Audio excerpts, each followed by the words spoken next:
SportsGrid, your 24/7 sports wagering network. Fantasy sports today.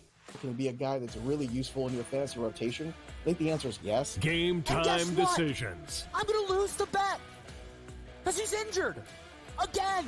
Betting above the rim. He's got a broke J. That's all there is to it. He's got no confidence in that jump shot. My thing you've always heard me say on the network is you're either winning or you're rebuilding. In-game live all access. Wondering when that was going to happen, and the answer is it just did. The bigger guy will have the advantage. Well, if the little guy can move, Joe, it's hard to hit the little guy sometimes when you're a big boy, right? In-game live, prime time. 40-1, I'm going to take a little flyer on Justin Rose. In-game live, overtime. As you sit here and listen, watch right now, you may want to consider placing that bet. It's smarter to be on SportsGrid. He went bogey, double, par, birdie, bogey. Thomas Dietrich's all over the place here today. This golf course is so volatile where it can make you look like a fool in just a matter of minutes. And, you know, you look at a guy like Thomas Dietrich. You know, he's right there tied for the lead or whatever it was, and now he's like 4 or 5 over in the wink of an eye. In-game live, all access, only on SportsGrid. Despite me being a Yankee fan, I think Joe would deserve the label as Aaron Judge's biggest fan, not through any bias, but just through the amount of money that he's made anybody who's been betting on him. I just had him for that home run, and I'm going to go back to it today. That home run coming in at plus 230. Max Fried here, while he has been strong, this is Aaron Judge. Game time decisions, only on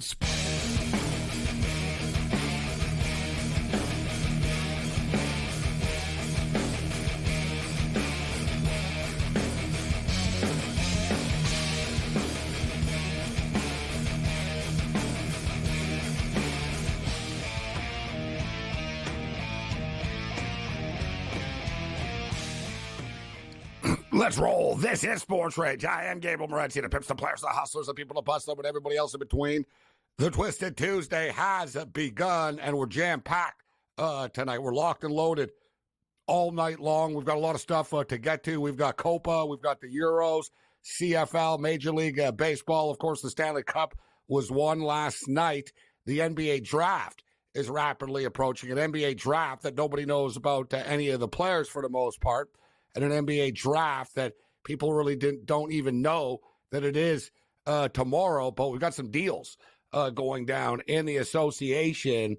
Literally and figuratively, moments ago, we've got a Woj bomb here as the Nets have traded Bridges to the Knicks for Bogdanovich, 4 unprotected first-round picks. That's right, 4 unprotected first-round picks, a protected first-round pick via the Bucks, and an unprotected pick swap, and a second rounder.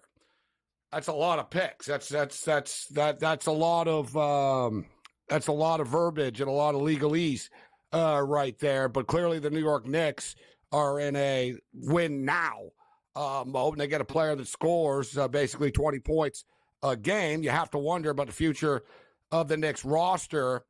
And what this means for OG Anunoby, that, of course, is one of the hottest players on the market, if not the hottest player. Like, who is really on the market? You know, Paul George? Like, really? You know, people are going to get excited about Paul. We're going to do this again? Like, ooh, Paul George? It's funny, though. Paul George was connected to the Knicks, so that shuts that down, we'll say right now. So this just happened moments ago. Argentina and Chile are going on as we speak. Right now. We're at the half. They played 45 minutes at MetLife, and there's like 78,000 people there. And it's pretty much a prelude to what the World Cup final is going to be, as the World Cup final in 2026 is actually at MetLife Stadium. I don't know how they picked MetLife Stadium, to be honest. It was like SoFi was in the mix in L.A., Cowboy Stadium, Jerry's World. I get it. They went with the, I think they thought it was in New York, like basically. And, well, it's not that far from New York, but it might as well be, right? It might as well be. Like how many, I think, what's MetLife from Manhattan? is it 8 miles? Is it 13 miles? 8 miles? It's like it's 8 or 13, whatever. It's not far. Technically, it really isn't far, but it is, right? Like it could take you a while in that Lincoln Tunnel, like getting through, right? There's things that can happen along the way trying to get there that turn it into a production. Not to mention, and I say this pretty confidently, actually, and I've lived in a lot of places, like, every major city I've lived in, and New Jersey Transit by far is the worst. Like, it's going to be a disaster. Like, I don't know. The FIFA committee were clearly blinded by whatever the New York committee hooked them up with. But there's a lot of things that I don't think they thought about putting this at MetLife. We'll see how it goes tonight, actually, if there's horror stories of people trying to get out of there. They had WrestleMania at MetLife Stadium, and the New Jersey Transit system didn't even add, extra trains. They made it like a regular Sunday night.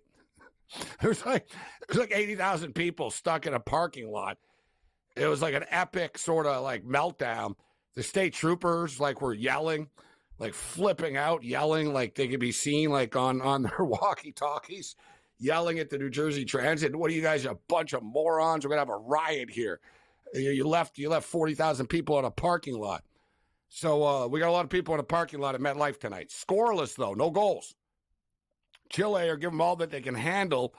Argentina started to dial it up a notch a little bit near the end of the first half. They had a couple of chances, but for the most part, it's not much has happened in this game. We clicked the under in game. I sort of saw, all right, this game's going nowhere fast. So we jumped in on the in-game under. But as far as a lot of these bets that we've had with soccer, I'm going pretty crazy.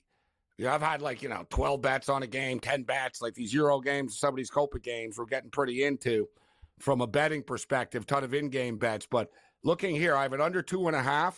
It was minus 200 when I took it because the number started to move fast. I have a same game parlay here, under 3.5 in Argentina to win the game. And I have another parlay I'm looking to close out here. Peru, Canada, under 2.5, which was a win, and Argentina plus half a goal.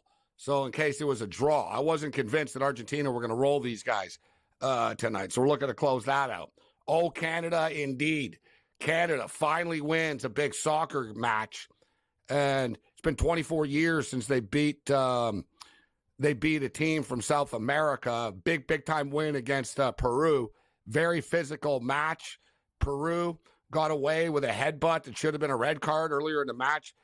It's pretty clear. Listen, they're not going to respect the United States and Canada and stuff in the Copa.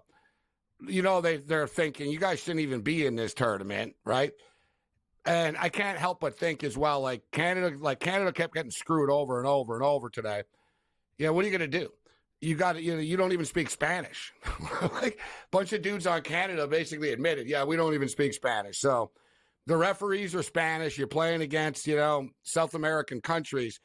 You're going to have to deal with their rules, even though it's in America. These games, it's their tournament, and they're letting you know it by the way that they're calling it. But Canada with a big time win. They get Chile next. The game's on Saturday night in Orlando, Florida. So we'll break all that down. Major League Baseball. No late games that are starting. There's we're kind of getting to the end of the night here on the diamond. Although there's a couple of games that have sort of started, but everything's already started. It's annoying. I don't know why they do it. They should think of the bettors and people like us, but I've never been a fan of that 9:40 start time, 6:40. 6:40 West Coast, whatever. Just start the damn game at 7 o'clock local time, right? So, all these West Coast games tonight all started at weird times, 6:20, 6:40 or whatnot. So we're at the bottom of the second inning now with the Cubs and the Giants. We're still scoreless there. Oh, this is the City Connect night for the Giants. They usually win. They lost the last time. I won't remember because I was on it, but they usually win these City Connect home games on Tuesday night. San Diego are up 2-0 on Washington right now. Bottom of the second, minus 300. Total is 7.5 here. D-backs up 4-0 already on the Twins. End of the second.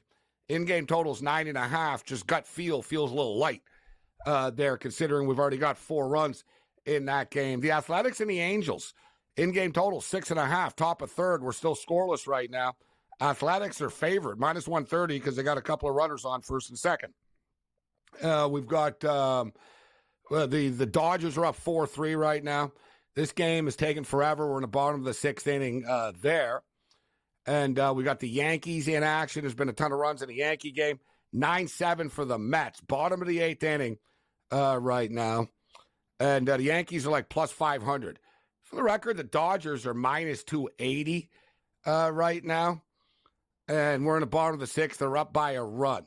So we're not going to be on tomorrow night. Here's a warning shot for everybody due to an NBA draft special here on the grid. So we got a lot of picks for you tonight.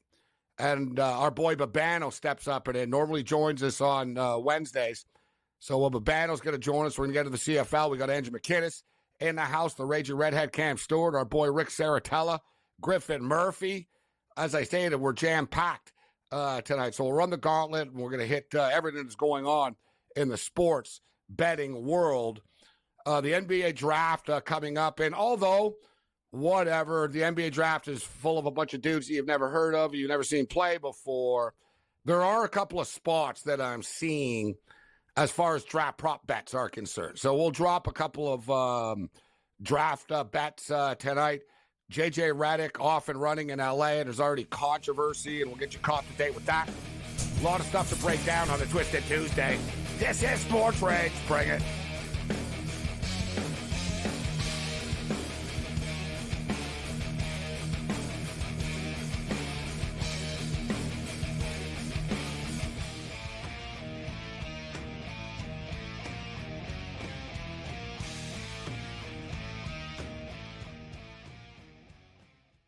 Anyone that's been to a sporting event, the atmosphere before a game, I think Game Time Decisions has that same exact atmosphere.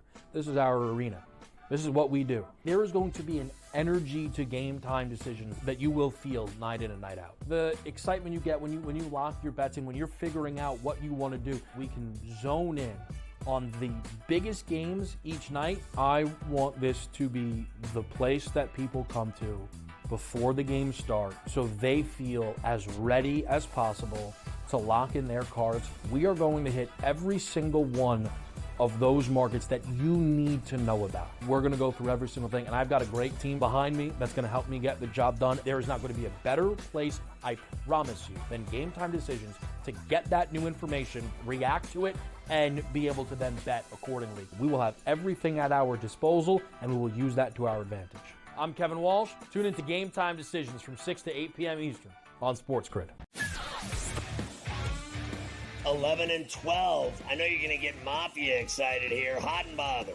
You got to put Aaron Rodgers here and the Jets at 11. I would put him higher, but again, he barely played football last season. They've addressed their offensive line. It's not going to be great. The depth at wide receiver is a problem for me. Defense, perhaps the best in the National Football League. If Rodgers plays 14 games, they're probably going to win that division over the Bills. Pharrell Coast to Coast, only on SportsGrid.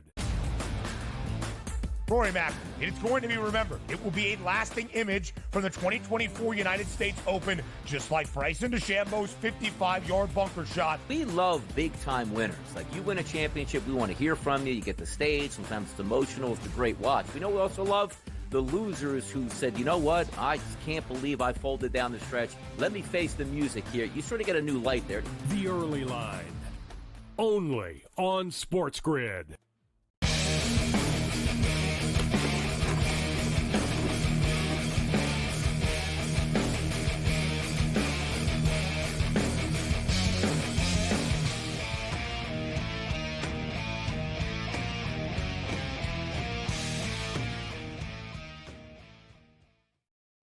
This is Sports Rage. I am Morency.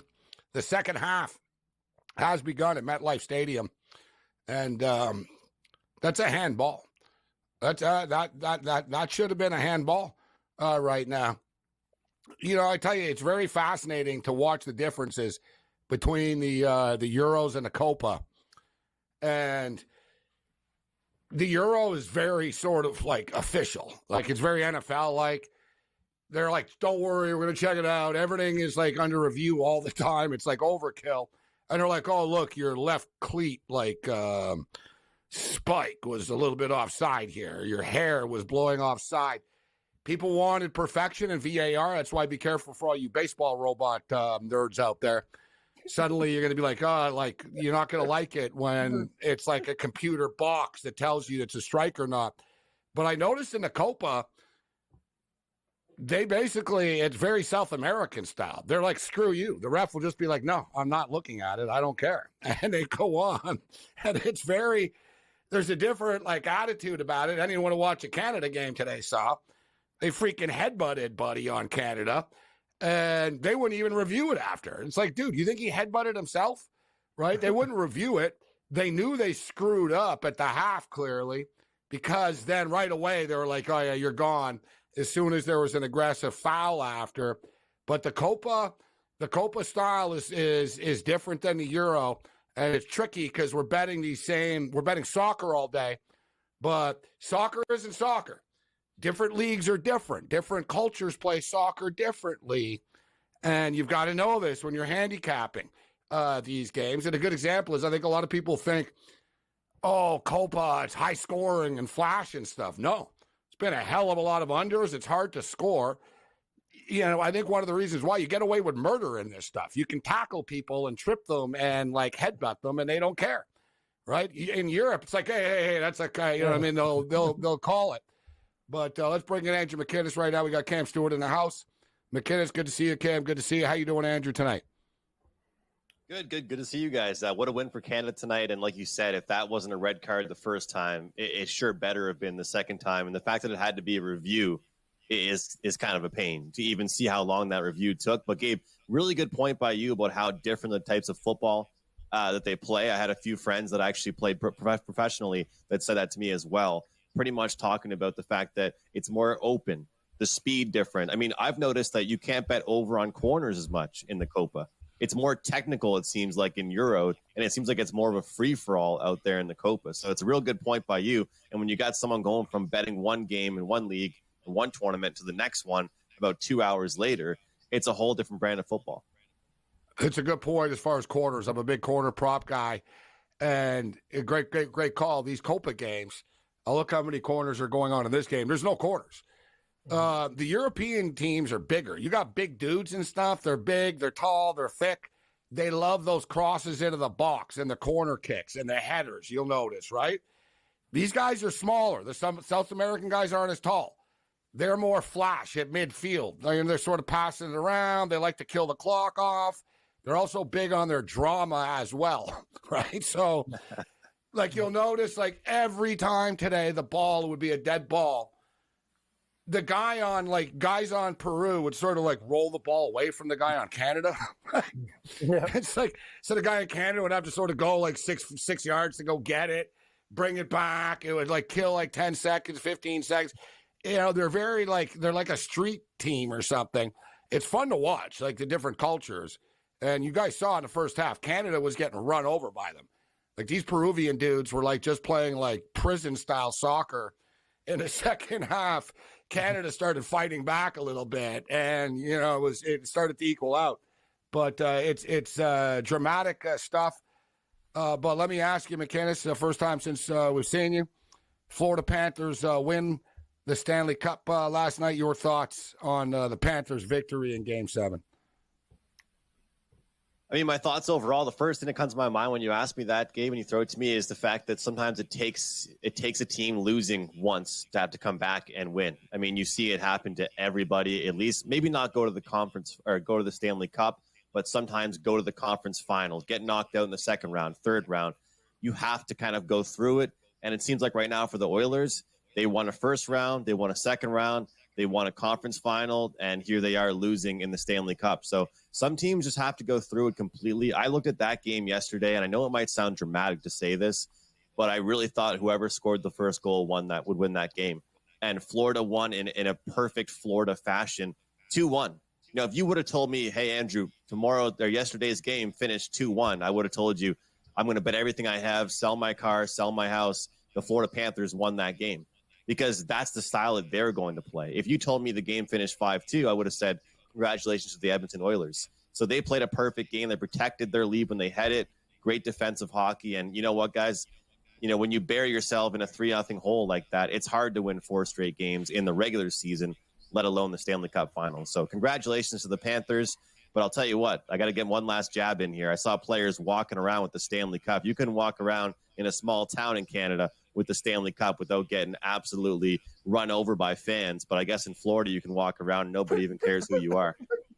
People don't know what the Stanley Cup is in Florida. You know what they think it is? They think it's that stupid coffee cup that people like. Like that's the Stanley Cup, the water bottle, like the metal cups. That I don't know how they call that Stanley Cups either. It's like it's copyright infringement. If I was the NHL, I'd be like, you can't call your stupid cup Stanley Cups. But I guess they are. They're made by Stanley in their cups. So what are you going to do? I think. But we'll show some of the wild celebrations on the streets of Florida after they won the Stanley Cup. Take it to the beach. There's more activity like outside of Denny's with old people missing the early birds. Like seriously, than the Stanley Cup. The guys on the Panthers were sort of like, "Hey, look, we had the cup," and they were like, "Hey, look." People were driving by, look at them, like, "Yeah, okay." A couple of people honked. They were probably just like, "Yeah, whatever. Who are these two dudes?" You know what I mean? Honk, honk. Hey, what's up? Like, what a fishing They're saying, "Get out of my way! Get out of my way!" That's why they were honking. They were saying, "Get out of the road." There's some girl drove by. Probably thought these guys are cute. Hey, look at them. Like, you know what I mean? Honk, honk. These guys, like, they're all drunk on the sidewalk, but no one cares. Like you said, like even I remember Giannis one. Remember in Milwaukee, his car got swarmed on a streetlight. Like.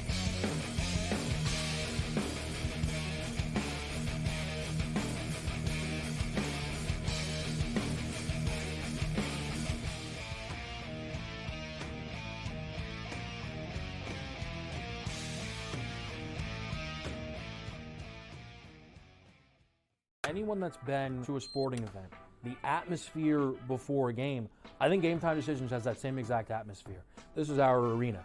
This is what we do. There is going to be an energy to Game Time Decisions that you will feel night in and night out. The excitement you get when you lock your bets in, when you're figuring out what you want to do, we can zone in on the biggest games each night. I want this to be the place that people come to before the game starts so they feel as ready as possible to lock in their cards. We are going to hit every single one of those markets that you need to know about. We're going to go through every single thing, and I've got a great team behind me that's going to help me get the job done. There is not going to be a better place, I promise you, than Game Time Decisions to get that new information, react to it, and be able to then bet accordingly. We will have everything at our disposal, and we will use that to our advantage.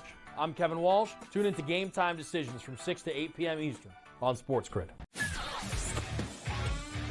11-12. I know you're going to get Mafia excited here. Hot and bothered. You got to put Aaron Rodgers here and the Jets at 11. I would put him higher, but again, he barely played football last season. They've addressed their offensive line. It's not going to be great. The depth at wide receiver is a problem for me. Defense, perhaps the best in the National Football League. If Rodgers plays 14 games, they're probably going to win that division over the Bills. Pharrell Coast to Coast, only on SportsGrid. Rory Mack, it's going to be remembered. It will be a lasting image from the 2024 United States Open, just like Bryson DeChambeau's 55-yard bunker shot. We love big-time winners. Like, you win a championship, we want to hear from you. You get the stage. Sometimes it's emotional. It's a great watch. We know we also love the losers who said, you know what, I just can't believe I folded down the stretch. Let me face the music here. You sort of get a new light there. The Early Line, only on SportsGrid.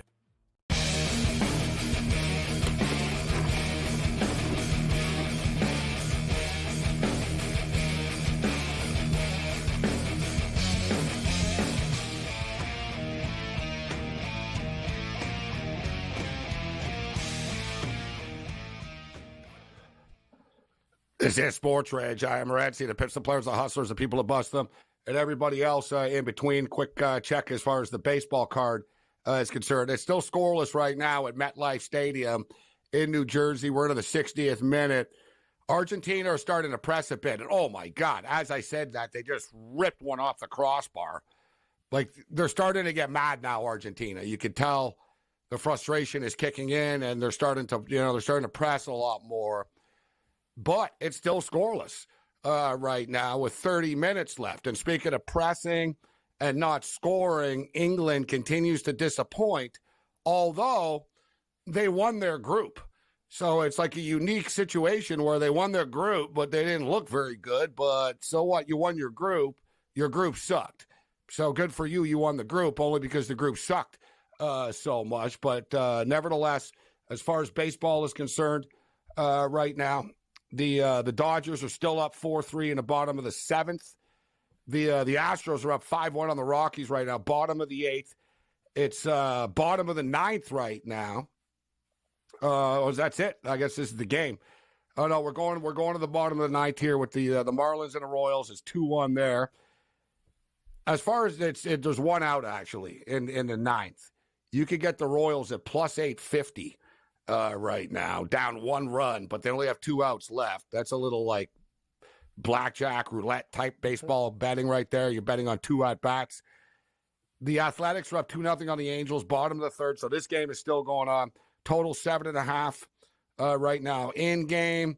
The Halos are plus 210. Athletics are minus 270. Still 4-0 in the Desert. Ooh, the Nationals have come back and put a 4 spot up on San Diego. Suddenly, San Diego is plus 225. Total's 11.5. And the Giants in the City Connect have taken a 2-0 lead. McKinnis, any late night baseball for you tonight? I have 2 plays right now. I've got under 5.5 strikeouts for Tyler Anderson for the Angels. I love taking these strikeout props to the under for pitchers when they play teams like the Mariners, the Athletics, the White Sox, some of these teams that strike out a ton, because I think everybody, whenever someone thinks anything's too easy, it's not. And so I like playing contrarian. Oh, you're a pitcher and you're playing the A's, doesn't mean you're going to go over your strikeout prop. You might have a great night. Doesn't mean you're going to rack up all the Ks. And this is a guy that doesn't strike out a ton of batters. Only twice out of his last 8 starts, he get that. So I like that one. I grabbed the Dodgers money line at a pretty reasonable price when they went down early on. So I do like that one. I'm kind of considering looking at the live under in that game. For some reason, I feel like that game might just calm down and see the Dodgers win it pretty comfortable the way they are right now.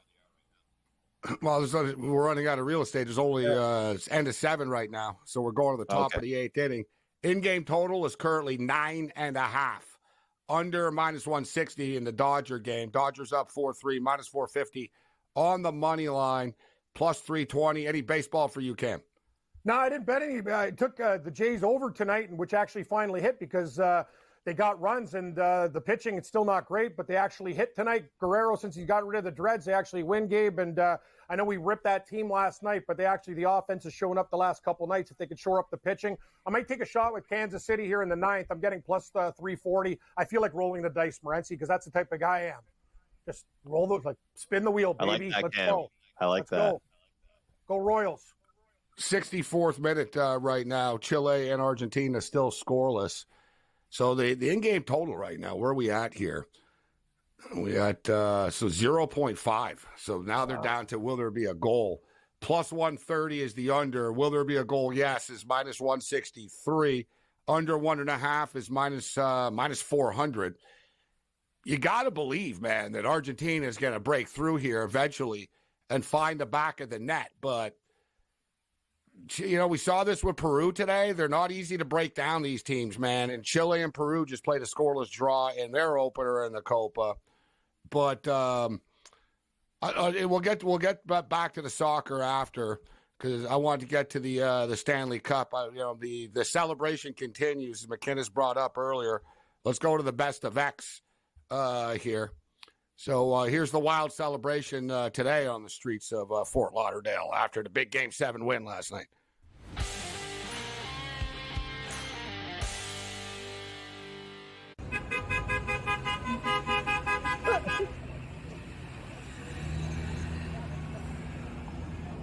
Wild stuff. I like there's like people waiting. I like there's people waiting across the street, not even saying anything next to them. They're like, what are these guys doing? Like, great atmosphere. Oh man.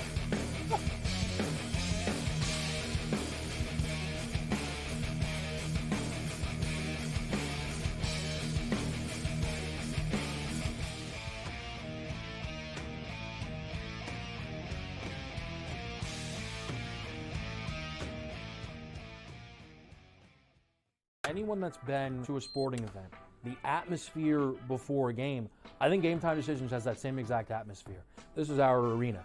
This is what we do. There is going to be an energy to Game Time Decisions that you will feel night in and night out. The excitement you get when you lock your bets in, when you're figuring out what you want to do, we can zone in on the biggest games each night. I want this to be the place that people come to before the games start so they feel as ready as possible to lock in their cards. We are going to hit every single one of those markets that you need to know about. We're going to go through every single thing, and I've got a great team behind me that's going to help me get the job done. There is not going to be a better place, I promise you, than Game Time Decisions to get that new information, react to it, and be able to then bet accordingly. We will have everything at our disposal, and we will use that to our advantage. I'm Kevin Walsh. Tune into Game Time Decisions from 6 to 8 p.m. Eastern on SportsGrid. 11 and 12. I know you're going to get Mafia excited here. Hot and bothered. You got to put Aaron Rodgers here and the Jets at 11. I would put him higher, but again, he barely played football last season. They've addressed their offensive line. It's not going to be great. The depth at wide receiver is a problem for me. Defense, perhaps the best in the National Football League. If Rodgers plays 14 games, they're probably going to win that division over the Bills. Pharrell Coast to Coast, only on SportsGrid. Rory Mack, it's going to be remembered. It will be a lasting image from the 2024 United States Open, just like Bryson DeChambeau's 55-yard bunker shot. We love big-time winners. Like, you win a championship, we want to hear from you. You get the stage. Sometimes it's emotional. It's a great watch. We know we also love the losers who said, you know what, I can't believe I folded down the stretch. Let me face the music here. You sort of get a new light there. The Early Line, only on SportsGrid.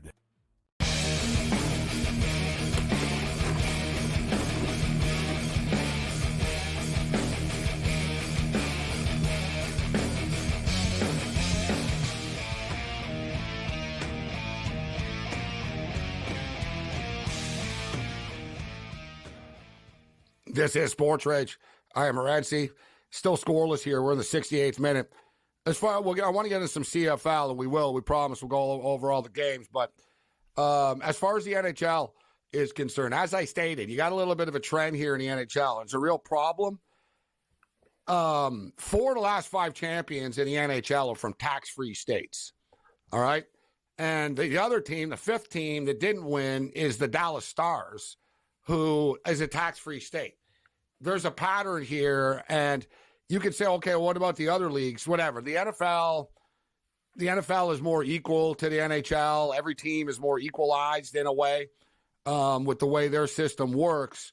But the thing is, you make more money. Like, so if you're like in the NBA, if you're Kevin Durant, whatever. Yeah, it sucks paying some taxes sometimes, guys. But what do you care? You literally have $800 million, right? You're making $350 million on a shoe deal. It's like, all right, I got to give up a little bit of this and that. If you're an NHL player, you don't make that much money. Even the best players are only making in between $8, $12 million a year in the NHL. Dude, suddenly that 45% is massive. Like, or 28%. Yeah. You're like, holy crap, that's big. This is my life savings, as opposed to Kevin Durant saying, it sucked those 2 years in Cali, but you know what I mean? There's a big and the difference. Weather game.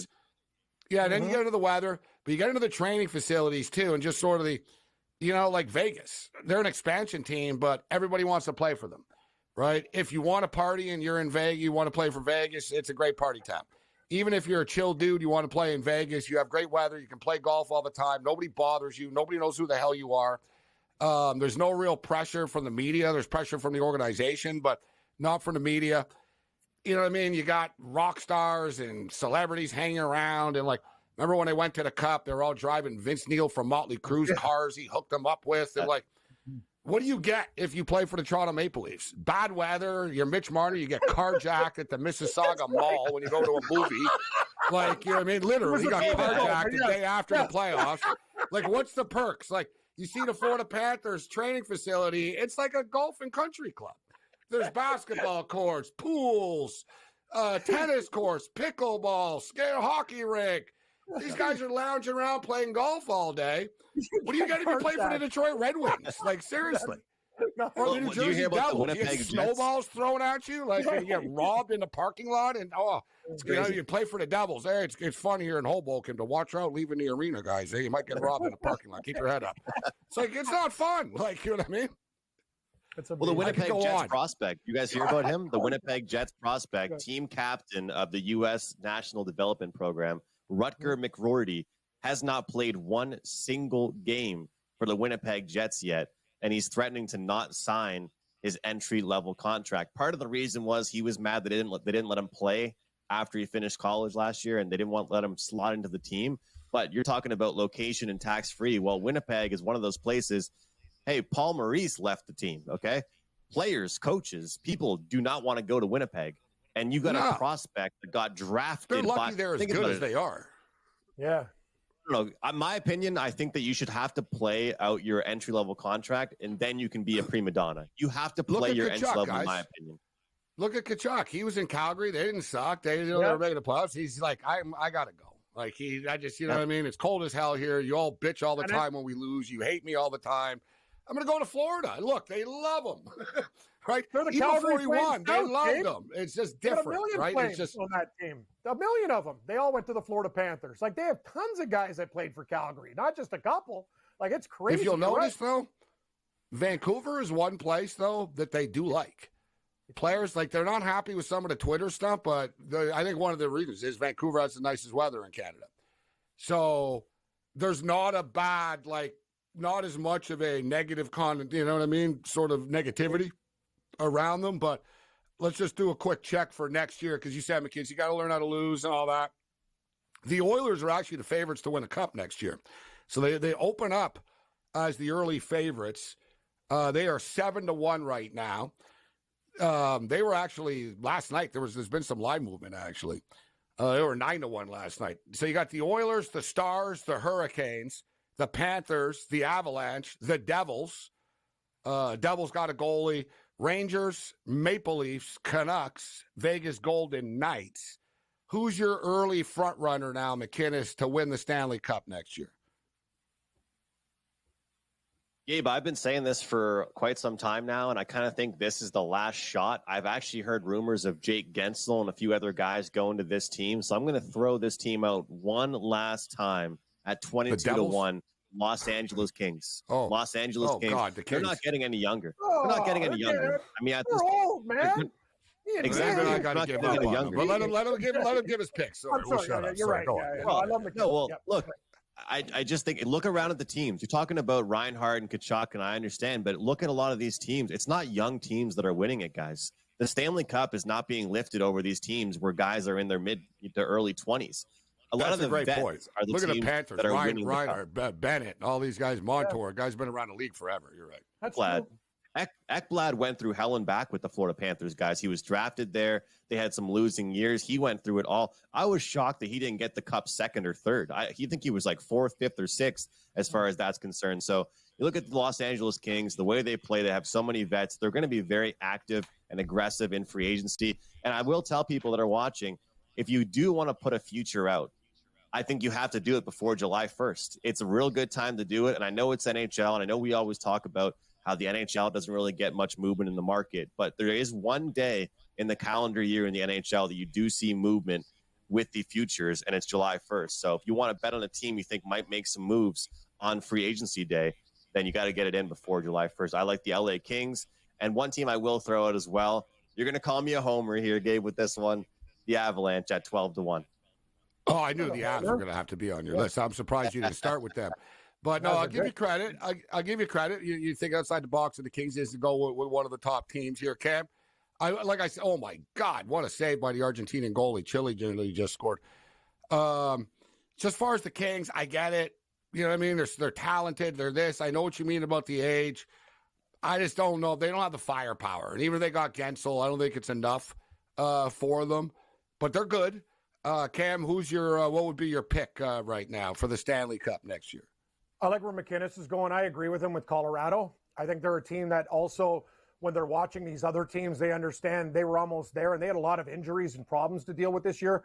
I did like the Kings this year, Gabe, but their back end's just too old for me, and their goaltending is in question. So looking for a flyer team, You know what? I actually think your Canucks could be a flyer if you're looking at that team. I'm not going to say the Leafs in the East. Who do you pick? The Rangers?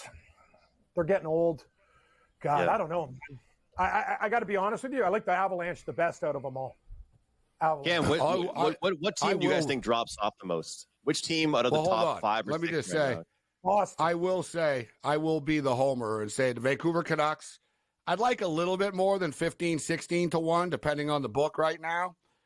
But it's not really a homer pick. McKinnis brought it up. You got to learn how to lose to win. Rick Tocchet is a really good coach. That's not going away. That wasn't like a one-off. Tocchet is a really good coach. They're not old, the Canucks. They're almost like that perfect age McKinnis just talking about, right? You got a bunch of dudes in the Bessers and the Millers still that are studs. Pettersson struggled in the playoffs, but that's going to happen. And it's a learning experience.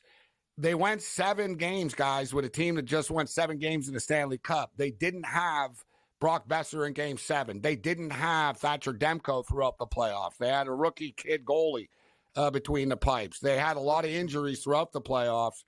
This is a team going in the right direction. Like, I'll be disappointed and surprised if the Canucks don't make it to the conference finals next year at least.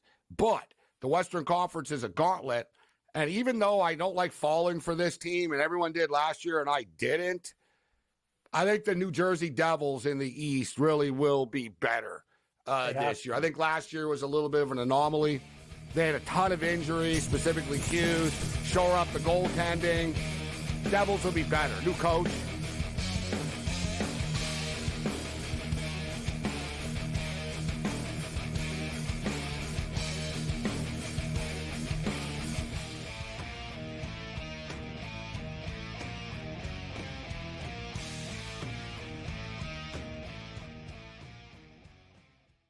Anyone that's been to a sporting event, the atmosphere before a game, I think Game Time Decisions has that same exact atmosphere. This is our arena.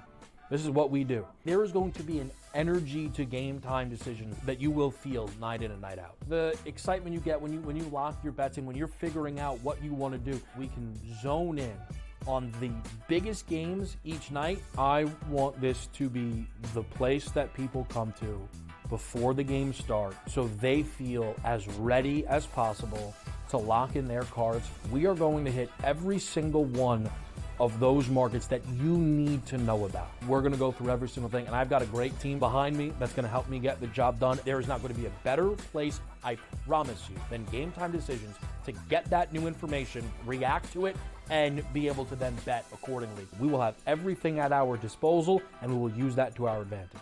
I'm Kevin Walsh. Tune into Game Time Decisions from 6 to 8 p.m. Eastern on SportsGrid. 11 and 12. I know you're going to get Mafia excited here. Hot and bothered. You got to put Aaron Rodgers here and the Jets at 11. I would put him higher, but again, he barely played football last season. They've addressed their offensive line. It's not going to be great. The depth at wide receiver is a problem for me. Defense, perhaps the best in the National Football League. If Rodgers plays 14 games, they're probably going to win that division over the Bills. Pharrell Coast to Coast, only on SportsGrid. Rory Mack, it's going to be remembered. It will be a lasting image from the 2024 United States Open, just like Bryson DeChambeau's 55-yard bunker shot. We love big-time winners. Like, you win a championship, we want to hear from you. You get the stage. Sometimes it's emotional. It's a great watch. We know we also love the losers who said, you know what, I just can't believe I folded down the stretch. Let me face the music here. You sort of get a new light there. The Early Line, only on SportsGrid.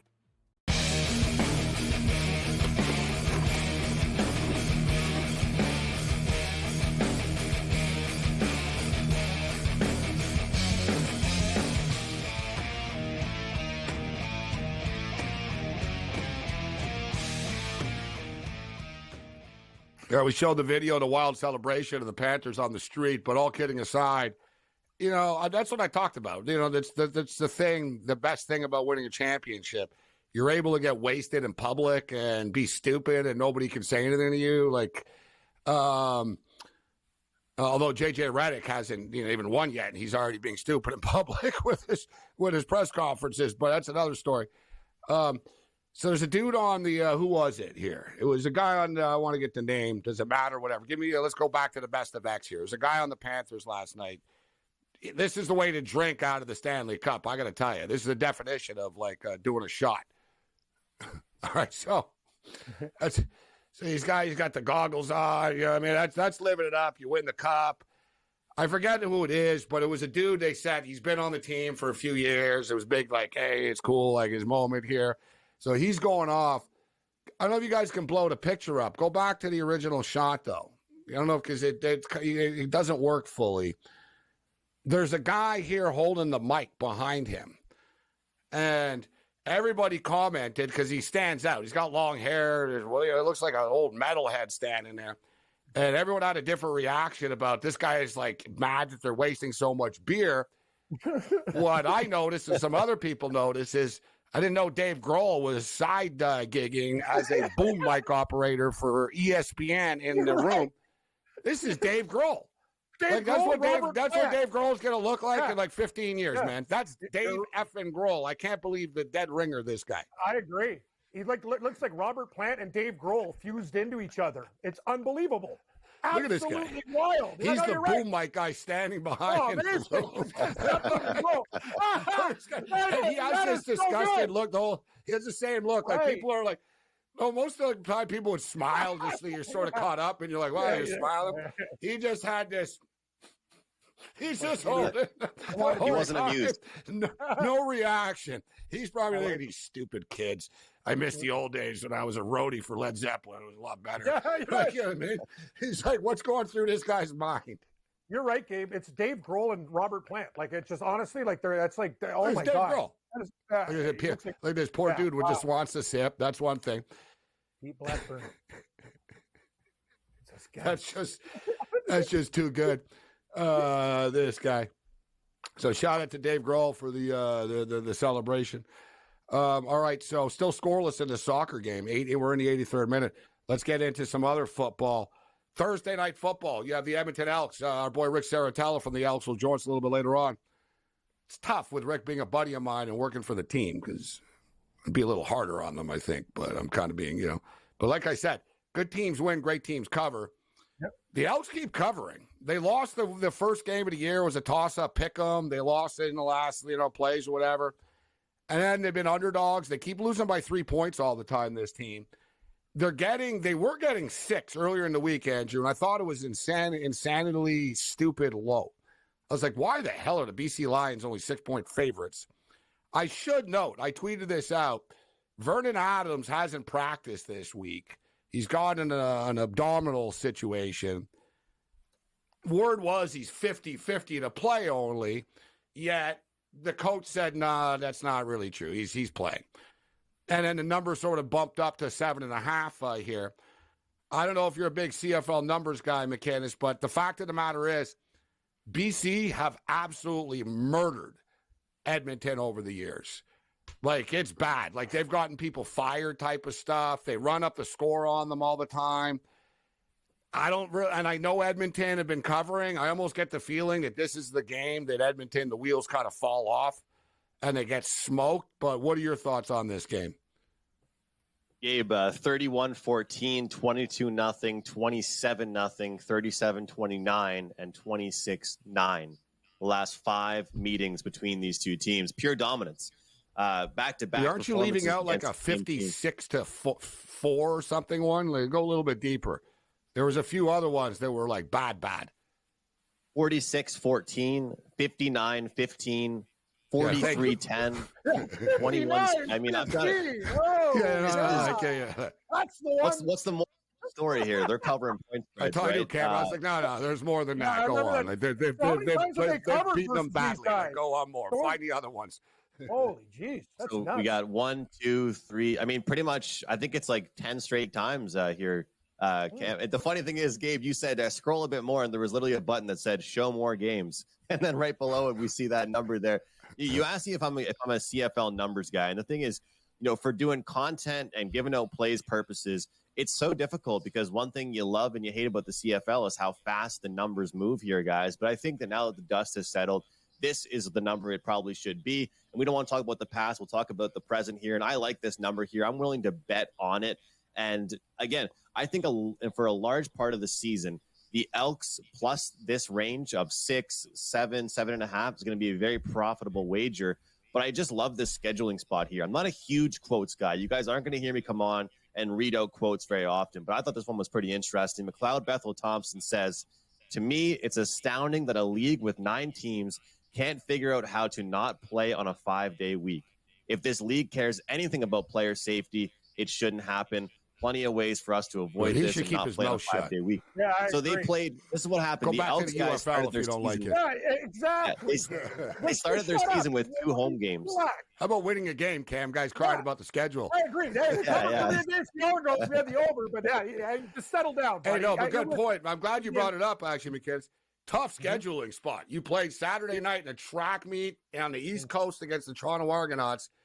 You go back to Edmonton, watch the Oilers lose, and now have to go to Vancouver to face a Lions team that always kills you. And you look at how this Lions team has played at home. I mean, you want to talk about road home splits. This BC team, I'm sure you've seen it a ton of times, Gabe, in person. They're a different team at home right now. And you talk about Vernon Adams Jr., I understand, it's great to have a mobile quarterback like that. It's great to have someone that can kind of take a hit and move. But I still think they're going to cover this point spread. If you're too worried about this point spread, guys, I would say why not take the over? Because one thing about this Elks team, sure, their offense is moving the chains. They're moving up the field. They just can't get a stop when it's time, when it's crunch time. So if you don't want to play that point spread, look towards the total in this one. But I do love the spot. Maybe a first half play on the BC Lions, but I really do like them this weekend. Argentina scores in the 87th minute. Woo! Always late. Big drama, baby. And Argentina's...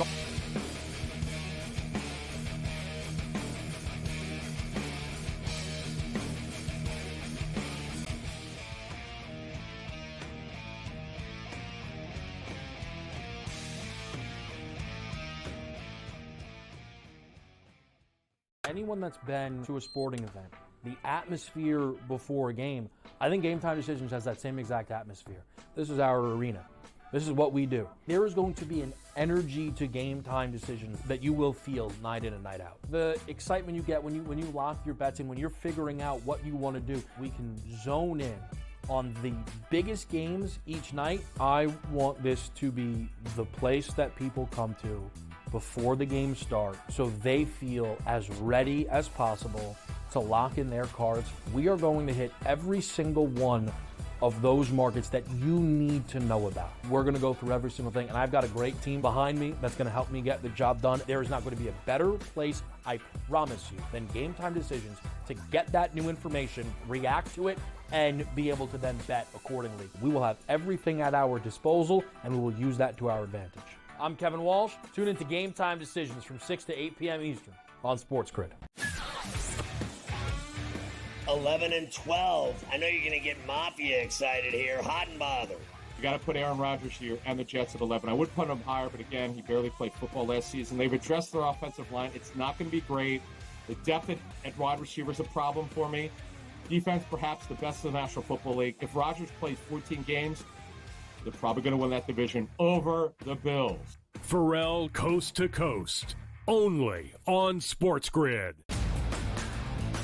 Rory Mack, it's going to be remembered. It will be a lasting image from the 2024 United States Open, just like Bryson DeChambeau's 55-yard bunker shot. We love big-time winners. Like, you win a championship, we want to hear from you. You get the stage. Sometimes it's emotional. It's a great watch. We know we also love the losers who said, you know what, I just can't believe I folded down the stretch. Let me face the music here. You sort of get a new light there. The Early Line, only on SportsGrid.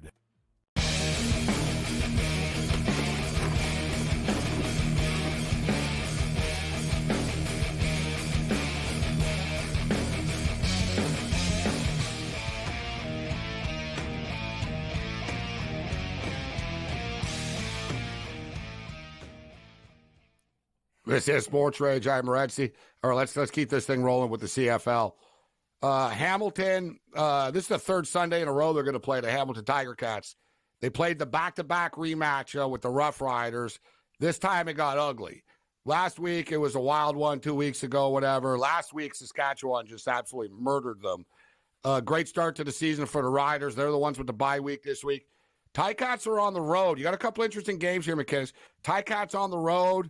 sky is falling. They're getting frustrated. There's team turmoil a little bit.